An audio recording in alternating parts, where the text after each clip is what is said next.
Resources and development chapter start किया था। उस रिसोर्सेज एंड डेवलपमेंट में हम रिसोर्सेज का जो क्लासिफिकेशन कर रहे थे, आज हम क्लासिफिकेशन को हम अच्छे से डिस्क्राइब करेंगे। तो हमारा जो क्लासिफिकेशन था वो था 4 प्रकार का था हमारा classification. Number 1 on the basis of origin, number 2 on the basis of adjustability. तो आज हम केवल 2 जो क्लासिफिकेशन है उनके बारे में ही पढ़ेंगे। नंबर 1 है on the basis of origin. इसके 2 पार्ट होते हैं, biotic resource and abiotic resource. तो बायोटिक रिसोर्स क्या होते हैं? These are obtained from biosphere and have life such as human beings. Example flora, fauna, fisheries, livestock, etc. यानी कि इन resource की जो प्राप्ति होती है वो हमें बायोस्फीयर से होती है और इनमें लाइफ रहती है। क्या रहती है? लाइफ रहती है, यानी कि जीवन रहता है। जैसे फ्लोरा, फ्लोरा का मतलब है वनस्पति जगत, जितने भी पेड़ पौधे हैं वो सब। एंड फुना जो कि प्राणी जगत, जैसे कि जिसमें सारे एनिमल्स आते हैं। एंड नेक्स्ट है इसमें फिशरीज, यानी जितनी भी समुद्र में या पानी में जितनी भी मछलियाँ पाई जाती हैं वो सब। एंड लाइव स्टॉक, इसका मतलब है जितने भी एनिमल्स, जितने भी पशुधन है हमारे पास, ये सब क्या है? बायोस्फीयर में पाए जाते हैं और ये हमारे बायोटिक रिसोर्स होते हैं। कौन से रिसोर्स होते हैं? बायोटिक। और ये ओरिजिन के आधार पर होते हैं, यानी उत्पत्ति के आधार पर जो बायोटिक रिसोर्स होते हैं वो फ्लोरा, फुना, फिशरीज और लाइवस्टॉक आदि होते हैं। अब नेक्स्ट हमारा आता है अबायोटिक रिसोर्स, यानी कि abiotic resource non living things, यानी कि जो जीवित प्राणी जो जीवित नहीं है, नॉन लिविंग थिंग्स, जैसे all those things which are composed are non living things are called abiotic resources. Example जैसे रॉक्स है, मेटल्स है, ये पाई तो सब चीज़ें अर्थ पर पाई जाती हैं और हमारे इस एटमॉस्फेयर में पाई जाती हैं, लेकिन ये नॉन लिविंग थिंग होती है, इनके अंदर कोई जीवन नहीं होता है। तो हमारा जो origin of basis of origin है उसके 2 टाइप्स हैं, बायोटिक और अबायोटिक। एक में बायोटिक में लिविंग थिंग्स होती है और अबायोटिक में नॉन लिविंग थिंग्स होती है। नेक्स्ट है हमारा on the basis of adjustability, यानी संयुक्तता के आधार पर, एडजस्टेबिलिटी के आधार पर हम देखो इसको 2 टाइप्स में डिवाइड कर देते हैं। रिन्यूएबल रिसोर्स, आप इधर से देखो renewable resource and non renewable resource. Renewable resource वो होते हैं जो कि चेंज किए जा सकते हैं, ऐसे रिसोर्स जिनको हम फिजिकल, मैकेनिकल या केमिकल रूप से जिनको हम चेंज कर सकते हैं वो कहलाते हैं रिन्यूएबल रिसोर्स। देखो, the resource which can be renewed और रिप्रोड्यूस्ड बाय फिजिकल, केमिकल और mechanical process are known as renewable और रिप्लेसेबल। जैसे जिन चीज़ों को हम चेंज कर सकते हैं, या तो हम फिजिकल तरीके से करें, केमिकल तरीके से करें या मैकेनिकल तरीके से करें, उनके एग्जाम्पल होते हैं जैसे solar and wind energy. Solar और विंड एनर्जी को, यानी कि हम जो सन से एनर्जी लेते हैं उसको हम सोलर एनर्जी में चेंज करके हम अपनी घरों की लाइटें जलाते हैं। और विंड एनर्जी, यानी आपने देखा है हवा से जो एनर्जी लेके बड़ी बड़ी पवन चक्कियाँ देखी हैं आपने, तो वो विंड एनर्जी हम उनमें कन्वर्ट करके और हमारे यहाँ जितनी भी लाइटें वगैरह चलती हैं, जितना भी बिजली का जो प्रोडक्शन होता है जो सोलर और विंड एनर्जी के माध्यम से होता है। तो ये होती है रिन्यूएबल रिसोर्सेज जिनको चेंज किया जा सकता है। इसके अलावा देखो water, forest and wild life etcetera. Solar और विंड एनर्जी को तो हम चेंज करके लेते हैं, लेकिन water, forest and wild life ये क्या है? कंटिन्यूस चलने वाली, प्रोसेस में रहने वाले जीव हैं। तो ये क्या है? द रिन्यूएबल रिसोर्स में further be divided in continuous और फ्लो। तो जो रिन्यूएबल रिसोर्स है उनको हमने 2 भागों में बांट लिया है। एक तो क्या है? उसका जो कंटिन्यूस चलता है, जो कंटिन्यूस, जिसका कंटिन्यूस फ्लो रहता है, यानी जो सतत चलते हैं, जैसे वाटर है, विंड है, ये कंटिन्यूस फ्लो में आती है। And forest and wild life होती हैं, ये क्या होती है? ये कंटिन्यूस फ्लो में नहीं आती है, लेकिन ये सारे रिन्यूएबल है। मैंने पिछली बार भी आपको बताया था कि जितने भी प्लांट्स हैं, जितने भी फॉरेस्ट हैं और वाइल्ड लाइफ है, ये क्या होती है? कभी कभी इनका जीवन रुक भी जाता है और फिर अचानक से इनमें ग्रोथ होने लगती है। लेकिन हवा, विंड और वाटर ये कंटिन्यूस में फ्लो में रहते हैं। अगला आता है नॉन रिन्यूएबल रिसोर्सेज, ऐसे रिसोर्सेज जिनको रिन्यूएबल नहीं किया जा सकता, यानी कि जिनको चेंज नहीं किया जा सकता, जो एज इट इज है वैसे की वैसे रहते हैं। These occur over a very long geological time. Minerals and fossil fuels are example और such resources। देखो, बहुत लंबे भूवैज्ञानिक अंतराल के बाद में, बहुत लंबे यानी जियोलॉजिकल सर्वे ऑफ अपन देखते हैं, जो जियोलॉजिकल सर्वे करते हैं यानी अर्थ की जो लेयर्स होती है उनको खोदने के बाद में, उनको बहुत अच्छे से उनको निकालने के बाद में जो फ्यूल्स हमको मिलते हैं वो फ्यूल्स होते हैं फॉसिल फ्यूल्स। जैसे पेट्रोलियम पदार्थ है, पेट्रोलियम मटेरियल है, जैसे कि डीजल है, केरोसिन है, गैसेज है जो हम घर में काम में लेते हैं, ये सब चीज़ें क्या है, ये सब फॉसिल फ्यूल्स है, कोयला है, ये सब चीज़ें। तो ये क्या होती है, एक बार काम में लेने के बाद में नष्ट हो जाती है, समाप्त हो जाती है, ये नॉन रिन्यूएबल होती है यानी रिन्यूएबल नहीं हो सकती।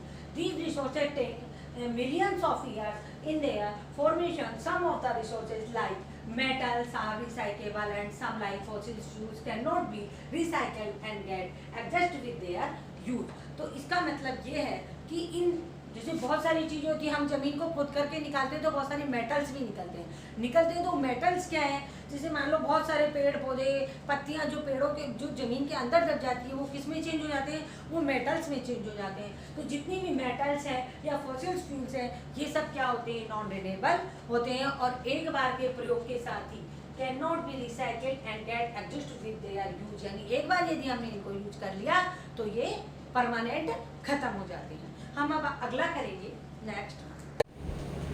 तो स्टूडेंट हम टाइप्स ऑफ रिसोर्स पढ़ रहे थे, उसमें टाइप्स ऑफ रिसोर्स में अब हम पढ़ेंगे on the basis of ownership. तो बेसिस ऑफ ऑनरशिप में क्या होता है, देखो these are also owned privately by individuals. इसमें क्या होता है कि कई लोगों की अपनी निजी संपत्ति होती है, यानी कि अपनी इंडिविजुअल व्यक्तियों की प्राइवेट प्रॉपर्टीज होती है।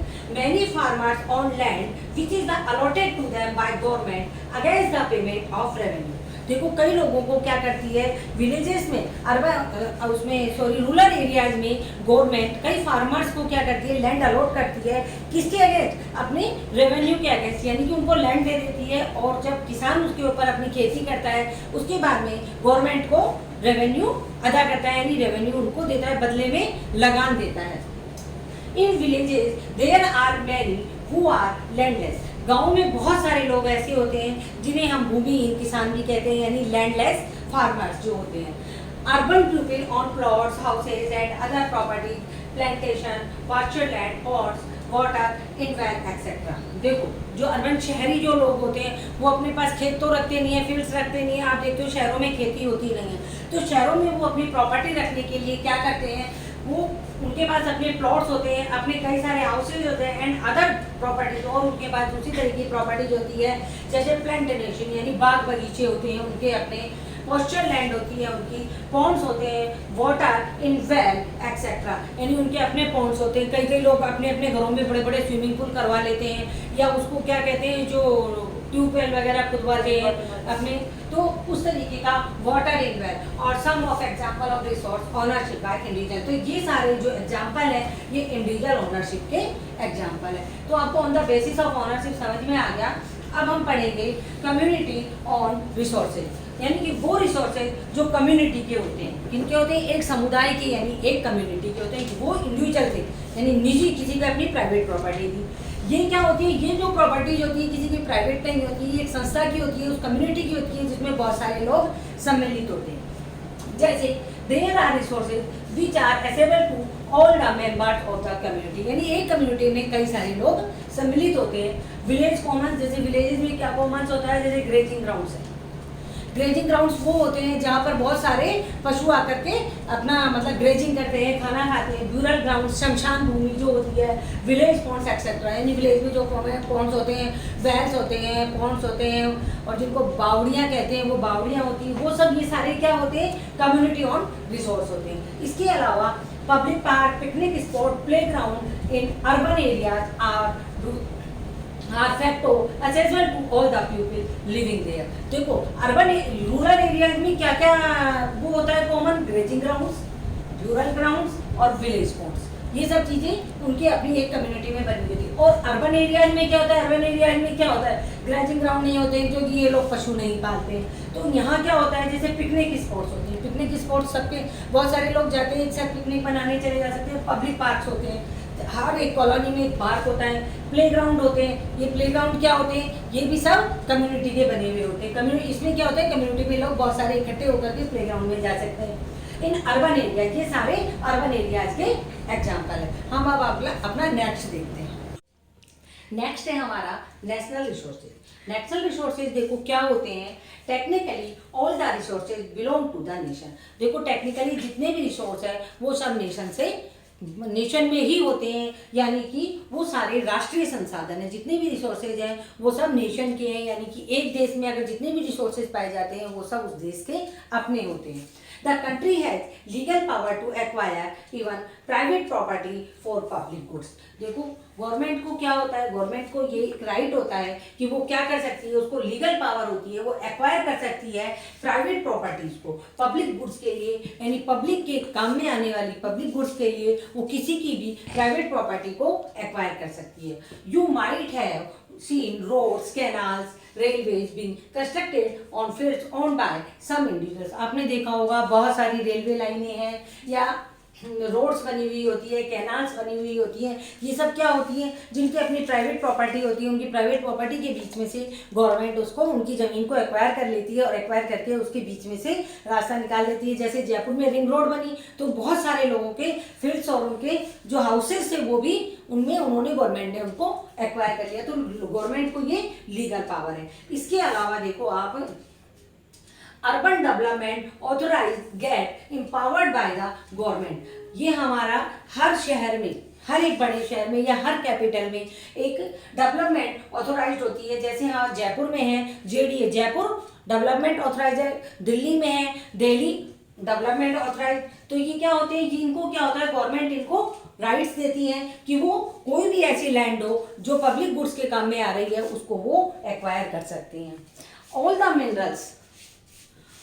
minerals, water resources, forests, wildlife, land within the political boundaries। देखो सारे मिनरल्स, जितने भी मिनरल्स है, वाटर रिसोर्सेज है, फॉरेस्ट है, वाइल्ड लाइफ है, लैंड है, with in the political boundaries. जितनी भी हमारे देश की, यानी जिस कंट्री की, कोई भी कंट्री हो, उसकी कंट्री की बाउंड्री में, यानी राजनीतिक सीमाओं में उस कंट्री की जितनी भी पॉलिटिकल बाउंड्री के अंदर ये जो सारी चीजें आती हैं, इनके साथ में ही oceanic area up to 12 nautical miles 22.2 kilometre, यानी कि जो कोई कंट्री है उस कंट्री की जो तट रेखा है उससे जो ओशन की 22.2 किलोमीटर तक का जो एरिया है, उस एरिया का जो कोस्ट से, यानी कंट्री की कोस्ट से 22.2 किलोमीटर तक का जो एरिया है वो टेरिटोरियल वाटर, जिसमें महासागरीय पानी and resources they are and belong to nation. तो ये सारा भी नेशन से बिलोंग करता है, यानी राष्ट्र के से बिलोंग करता है। यानी एक कंट्री जिस कंट्री के अंदर जितना भी मिनरल वाटर है, मिनरल वाटर नहीं, मिनरल जितने भी खनिज पदार्थ हैं, वाटर है, ये सारे रिसोर्सेज, फॉरेस्ट है, वाइल्ड लाइफ है, लैंड है, ये और जितनी भी पॉलिटिकल बाउंड्री के अंदर आने वाली जो ओशनिक एरियाज के अंदर 12 नॉटिकल माइल्स में और जितने भी कोस्ट एरिया से 22.2 किलोमीटर तक का जितना भी एरिया आता है उसमें जितने भी मिनरल्स निकलते हैं वो सब किससे बिलोंग करते हैं, वो बिलोंग टू द नेशन। हमारा नेक्स्ट है इंटरनेशनल रिसोर्सेज। तो हम इंटरनेशनल रिसोर्सेज, अभी हमने नेशनल रिसोर्सेज के बारे में पढ़ा, अब हम इंटरनेशनल रिसोर्सेज के बारे में पढ़ेंगे, यानी अंतरराष्ट्रीय संसाधन। There are international institutions which regulate some resources। देखो कुछ रिसोर्सेज ऐसे होते हैं जिनको इंटरनेशनल संस्थाएं, इंस्टीट्यूशंस होते हैं, वो उसको रेगुलाइज करती है, यानी कि वो उन पे अपना कंट्रोल रखती है। उसके लिए the oceanic resources beyond 200 nautical miles of the exclusive economic zone belong to open ocean and no individual country can utilize these without the concurrency और इंटरनेशनल इंस्टीट्यूशंस। इसका मतलब ये है, देखो जो कोई भी एक कंट्री होगी, उस कंट्री की जो तटरेखा, उसका कोस्टल एरिया होगा, उससे 200 किलोमीटर आगे का जो ओपन ओशियन होगा, उस ओपन ओशियन में इंडिविजुअल कोई भी कंट्री उसमें जाकर के माइन नहीं कर सकती है, उसके इकोनॉमिक जोन में नहीं जा सकती है। वो केवल अपना उसका जो इकोनॉमिक जोन है वो केवल उसी में ही जा सकती है। उसके लिए यदि वो 200 किलोमीटर से आगे जाती है तो उसके लिए उसे इंटरनेशनल इंस्टीट्यूशन की परमिशन लेनी होती है। समझ में आ गया? मान लो ये कंट्री है और ये कंट्री के चारों तरफ यहाँ वाटर है, यहाँ वाटर है, ये पूरा एक महासागर है, और मान लो यहाँ से यहाँ तक केवल 200 यहाँ से यहाँ तक है, तो यहाँ तक ही ये कंट्री के, इस कंट्री के जो गवर्नमेंट है वो यहाँ तक ही इकोनॉमिक जोन को काम में ले सकती है। अगर वो आगे जाना चाहेगी तो उसके लिए उसे इंटरनेशनल इंस्टीट्यूशन से परमिशन लेनी होगी। मतलब हमारा एक निश्चित एरिया होता है हर कंट्री का।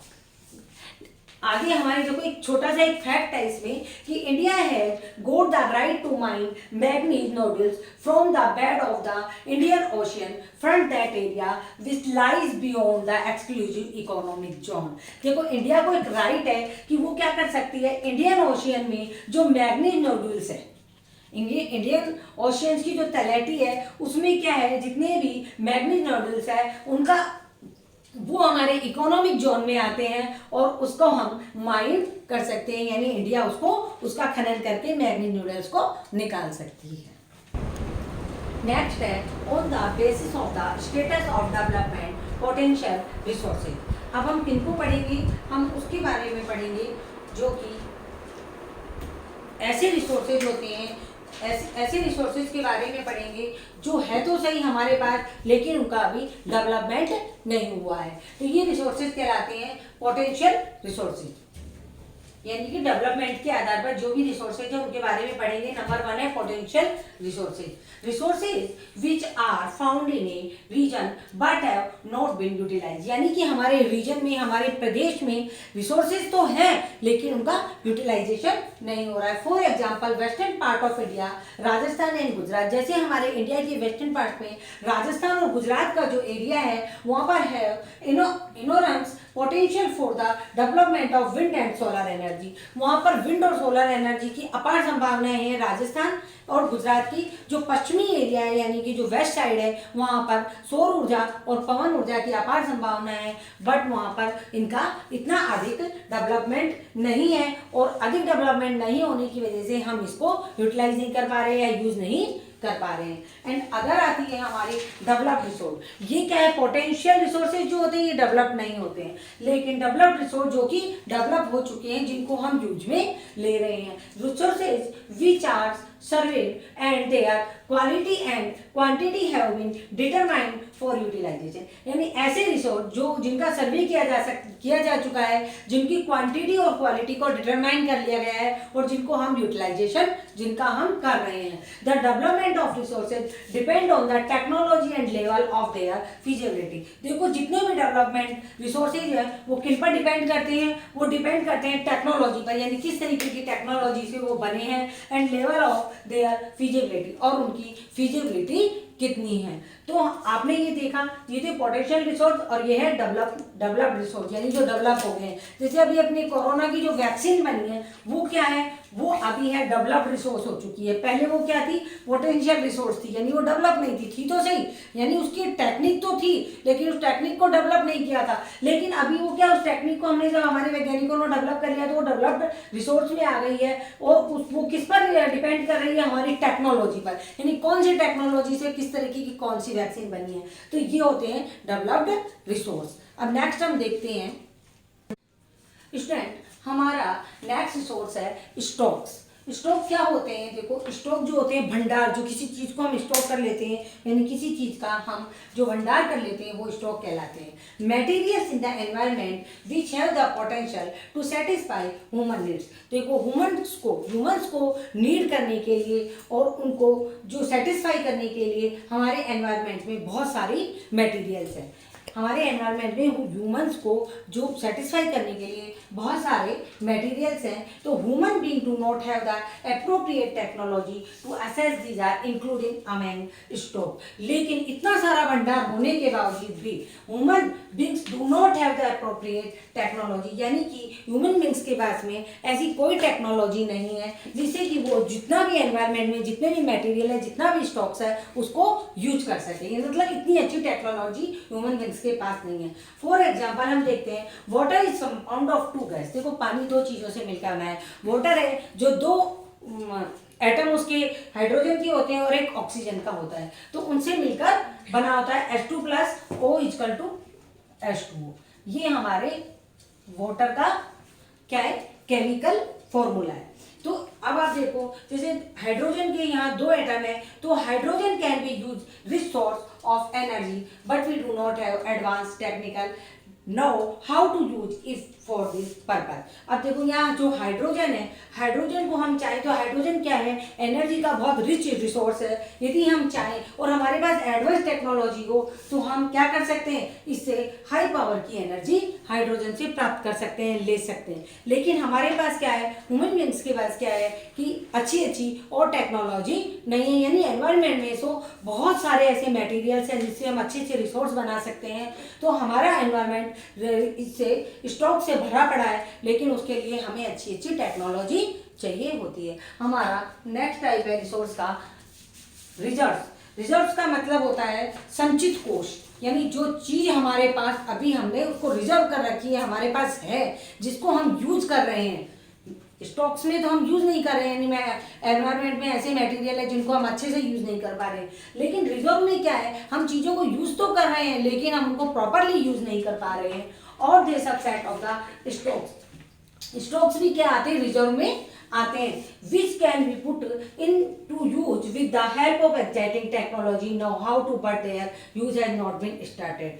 देखो, हम इन चीज़ों को, जो चीज़ें हम अभी यूज़ कर रहे हैं उनके लिए हमें कैसी हेल्प चाहिए, अच्छी टेक्नोलॉजी की हेल्प चाहिए, तो जिससे हम ये जान सके टेक्नोलॉजी के अभाव में हम क्या होते हैं, जो रिजर्व हमारे पास है उनको हम स्टार्ट नहीं कर सकते, उनको हम शुरू नहीं कर सकते। This can be use for meeting future requirement. इसके लिए हमें फ्यूचर के लिए सोचना होगा, मीटिंग करनी होगी। यदि हमको उनको फ्यूचर में यूज में लेना है तो हमें अच्छी टेक्निक लानी होगी। एग्जाम्पल देखो, एक river water can be use for generating hydro electric power, but presently देखो आजकल हम प्रेजेंट में आपने देखा है हम रिवर से क्या ले रहे हैं, हाइड्रो इलेक्ट्रिक पावर ले रहे हैं ना। हमारे यहाँ नदियों से, जैसे नर्मदा नदी के ऊपर डैम बना हुआ है, तो यहाँ से हम क्या कर रहे हैं, एक चंबल नदी के ऊपर भी डैम बना हुआ है, यहाँ से हम क्या कर रहे हैं, लाइट ले रहे हैं, बिजली ले रहे हैं ना, पन बिजली परियोजना जिनको हम कहते हैं। लेकिन क्या है, प्रेजेंट में हम यूज में तो ले रहे हैं but it is being utilise only to limited extent, लेकिन हम उनको केवल एक लिमिटेड रूप में काम में ले रहे हैं, यानी हम बहुत एक्सेस में हम उससे बिजली नहीं बना पा रहे हैं। दस the water in the dams forest, इसी प्रकार जिस प्रकार रिवर के वाटर से हम बिजली बना रहे हैं लेकिन वो बहुत लिमिट में बन रही है, उसी प्रकार हम डैम्स को यूज में ले रहे हैं, लेकिन डैम्स का जो वाटर है वो बहुत ज़्यादा यूजेज नहीं हो रहा है, हमारे लिए बहुत ज़्यादा काम में नहीं आ रहा है। हमारे डैम बार बार टूट जाते हैं, मतलब हमारे पास इतनी अच्छी टेक्नोलॉजी नहीं है कि हम अच्छे से प्रॉपर डैम को बनाएं और प्रॉपर उस पर टेक्निक लगा करके कुछ और भी काम में ले सके। उसी तरह फॉरेस्ट है, हमारे पास फॉरेस्ट की कोई कमी नहीं है, लेकिन हमको फॉरेस्ट के यूजेज मालूम नहीं है। तो आज हमारा रिसोर्स एंड डेवलपमेंट का जो क्लासिफिकेशन था वो पूरा हो गया है, उसको पूरा, हाँ, तो अब हमारे रिसोर्स एंड डेवलपमेंट का जो क्लासिफिकेशन था वो कंप्लीट हो गया है। अब हम नेक्स्ट क्लास में, जब हमारा नेक्स्ट वीडियो होगा उसमें हम डेवलपमेंट ऑफ रिसोर्स के बारे में पढ़ेंगे। तो अगर आपको इतना पढ़ाया हुआ अच्छा लगा हो तो प्लीज़ इसको लाइक कीजिए, शेयर कीजिए और सब्सक्राइब कीजिए। धन्यवाद।